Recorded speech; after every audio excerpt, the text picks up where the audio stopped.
హైదరాబాద్ లో కన్సల్టేషన్ మరియు 3,500 రూపాయల colour Doppler test Avis hospitals లో ఉచితంగా పొందండి. నమస్తే రమగారు. నమస్తే జయ. రమగారు, మనము దేవి భాగవతంలో కొన్ని కథలు చెప్పుకుంటూ ఉన్నాం. అందులో భాగంగా ఒక కథ చెప్పుకుందామండి. స్వాహా స్వధా దక్షిణ. ఎస్. 3 పేర్లు విడివిడిగా కనబడుతున్నాయి కదా. లలితా సహస్రనామాల్లో ఈ నామాలు కనిపిస్తాయి. దక్షిణ వేరే ఒక చోట, స్వాహా స్వధలు ఇంకొక చోట కనిపిస్తాయి. స్వాహా స్వధా మతిర్మేధ స్మృతి స్మృతిరనుత్తమ, శృతి స్మృతిరనుత్తమ అని ఒక చోట, దక్షిణారాధ్య ధరస్మేర ముఖాంబుజ అని ఇంకొక చోట, 2 వేరు చోట్ల వీళ్ళు ముగ్గురు కనపడతారు మనకి. ఈ ముగ్గురి కథలు చెప్తాం. ఇది ఒకటే కథ. పూర్వం బ్రహ్మదేవుడు అంటే విష్ణుమూర్తి, పరాశక్తి నుంచి విష్ణువు, తర్వాత బ్రహ్మదేవుడు, తర్వాత ఆయన నుంచి ప్రజాపతులు, దేవతలు అందరూ వచ్చిన తర్వాత అదితి కశ్యప ప్రజాపతి, ఆయన యొక్క సంతానమైనటువంటి దేవతలు, ఈ మొత్తం ప్రపంచ నిర్మాణం అంతా జరిగింది. మానవులు కూడా సృజింపబడ్డారు. అయితే అప్పుడు దేవతలట ఆకలి బాధతోటి ఉండేవాళ్ళట. అయితే బ్రహ్మదేవుడి దగ్గరికి ఒకసారి వచ్చి, తీవ్రమైన ఆకలి, మా ఆకలి తీరడం లేదు, ఆకలి తీరే మార్గాన్ని చూపించమని అడిగారు. అడిగేసరికల్లా బ్రహ్మదేవుడు అన్నట్ట, మన స్థితికారకుడు విష్ణువు, మనం పుట్టడం వెళ్ళటం మధ్యలో నడవడం, ఈ నడకంతా ఆయనే చేస్తాడు, విష్ణువుని ప్రార్థిద్దాము అని చెప్పి విష్ణుమూర్తి దగ్గరికి వెళ్ళారు. విష్ణుమూర్తి దగ్గరికి వెళ్తే విష్ణుమూర్తి ఏమన్నాడంటే, సరే, మానవ లోకంలో బ్రాహ్మణులు క్షత్రియులు యజ్ఞయాగాదులు చేస్తారు. ఈ యజ్ఞయాగాదుల్లో మీ పేరుతోటి వాళ్ళు వేసేటువంటి హవ్యము మీ ఆకలి తీరుస్తుంది. ఓకే. అయితే ఈ అగ్నిలో హవ్యం వేస్తే హవనం అయిపోతుంది, కాలిపోతుంది.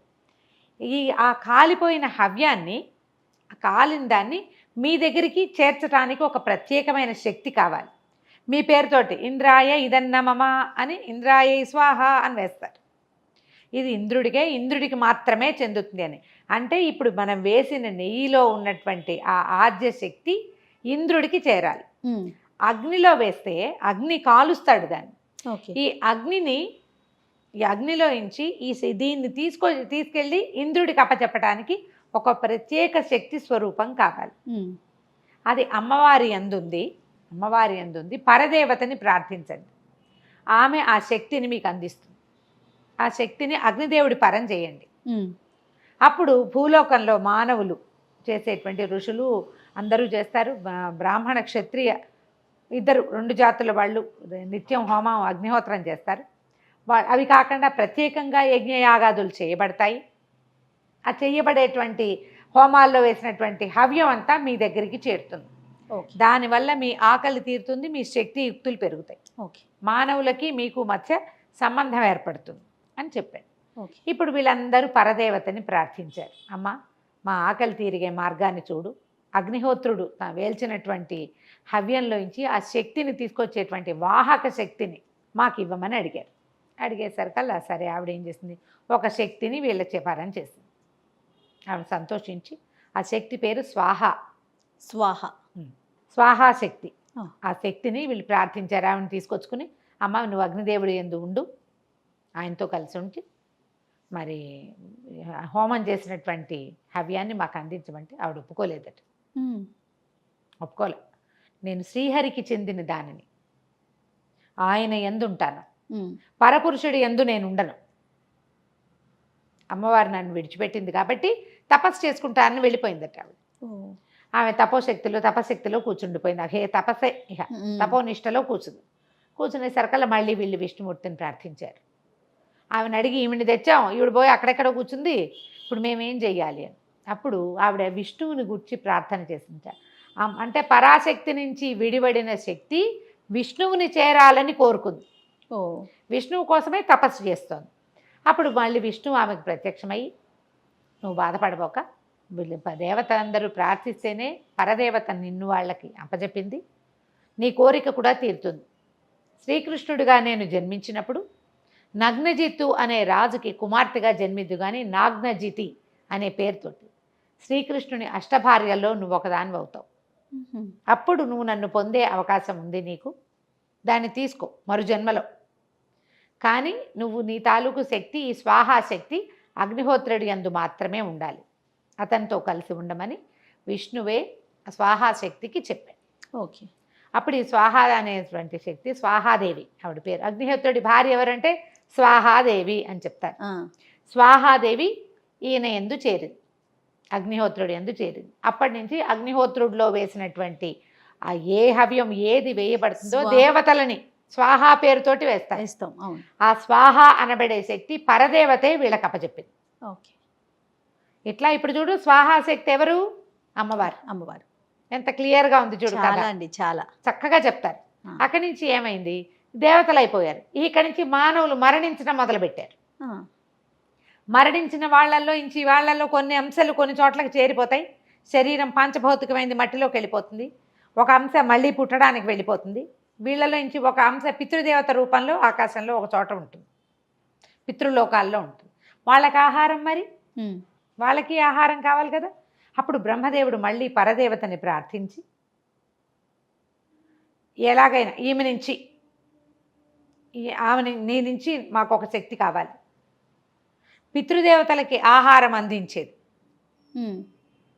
అప్పుడు అమ్మవారు తనలోని ఒక అంశస్వరూపాన్ని పితృదేవతలకి ఆహారం అందించే స్వరూపంలో అప్పచెప్పింది. ఓకే. అది బ్రహ్మదేవుడికే ఆ అవకాశం ఇచ్చింది. నువ్వు ఎప్పుడు కావాలంటే అప్పుడు నీ నుంచి ఉద్భవిస్తుంది అని. అప్పుడు స్వధాదేవి పుట్టింది. ఈ స్వధ ఏంటంటే పితృదేవతలకి తర్పణాలు విడిచేటప్పుడు ఆ స్వధాకారాన్ని వాడతారు.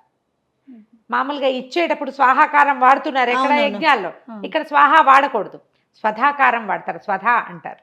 అప్పుడు ఇది వెళ్ళి పితృదేవతలకు అందుతుంది. ఆ నీళ్లు విడిచేటప్పుడు నీళ్లు నువ్వులు విడుస్తారు. అవును. విడిచేటప్పుడు చెప్పేటువంటి మంత్రం స్వధా మంత్రం. ఓకే. ఇప్పుడు పితృదేవతలకి దేవతలకు ఆహారం ఇచ్చే స్వాహాకారము అమ్మవారే. అవును. పితృదేవతలకు ఆహారం అందించే స్వధాకారము అమ్మవారే. ఈ రెండు ఆకారాలు అయినాయి. అక్కడి నుంచి తర్వాత ఇంకొక కథ చెప్తారు, మూడో కథ. స్వాహ స్వధ ఇద్దరు అయ్యారు. అక్కడి నుంచి దక్షిణ. మామూలుగా మనం చూడు, ఏదైనా ఒక తాంబూలం దక్షిణ లేనిదే పూర్తి కాదు. పెద్ద హోమం యజ్ఞం చేశాం, అధ్వర్యుడు ఎవరు చేశారో వాళ్ళకి దక్షిణ ఇవ్వాలి.